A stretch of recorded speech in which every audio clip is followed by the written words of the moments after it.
हम आपको जैन मुनि आचार्य श्री विद्यासागर जी महाराज की समाधि के बारे में बताएंगे, जिन्होंने 78 वर्ष की उम्र में सल्लेखना विधि से अपना शरीर त्याग दिया है। और आज आप उनसे ये सीख सकते हैं कि समर्पण का शिखर कैसे प्राप्त होता है। आचार्य श्री विद्यासागर जी की उम्र 78 वर्ष थी, जिन्होंने छत्तीसगढ़ के डोंगरगढ़ स्थित चंद्रगिरी तीर्थ में समाधि ली। और ऐसा बताया जा रहा है कि उन्हें पहले ही देह त्यागने का आभास हो गया था, इसलिए उन्होंने 3 दिन पहले ही अन्न और जल का त्याग करके मौन व्रत धारण कर लिया था। और इसी त्याग को हम सल्लेखना विधि कहते हैं।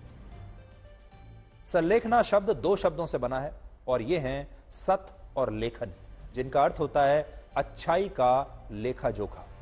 ये जैन धर्म की एक पवित्र प्रथा है, जिसमें स्वेच्छा से बिना शोक, कष्ट और दुख के मृत्यु को स्वीकार किया जाता है। और आचार्य श्री विद्यासागर जी ने बिल्कुल ऐसा ही किया।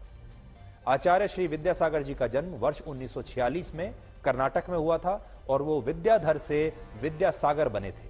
और वर्ष 1972 में उन्हें आचार्य की पदवी मिली और उनका पूरा परिवार संन्यास ले चुका है। और सबसे बड़ी बात यह है कि दुनिया हमेशा से उनके जीवन को बड़ी अचरज की निगाहों से देखती आई है।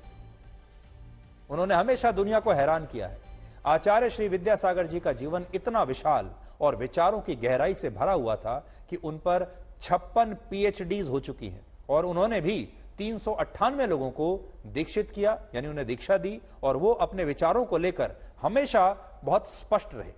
वो लोगों से कहते थे कि अपने देश को इंडिया नहीं भारत कहना चाहिए और लोगों को गौ सेवा करनी चाहिए, आयुर्वेद को बढ़ावा देना चाहिए, पशुओं के मांस की बिक्री बंद कर देनी चाहिए और लोगों को अपनी मातृभाषा हिंदी पर गर्व की अनुभूति करनी चाहिए।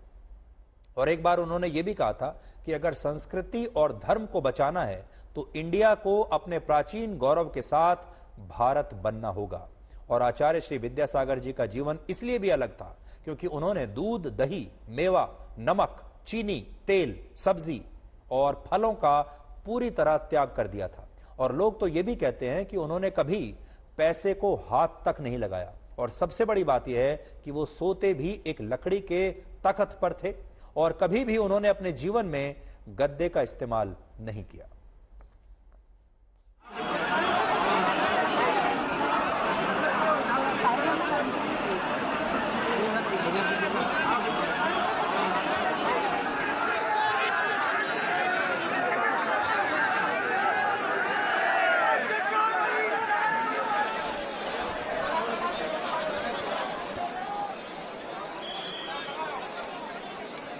आज मैं समस्त देशवासियों की तरफ से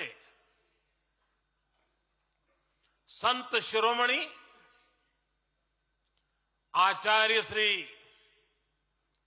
108 पूज्य विद्यासागर जी महाराज को श्रद्धापूर्वक, आदरपूर्वक नमन करते हुए श्रद्धांजलि देता हूं। उनके संलेखन समाधिस्थ होने की सूचना मिलने के बाद उनके अनुयायी शोक में हैं, हम सभी शोक में हैं।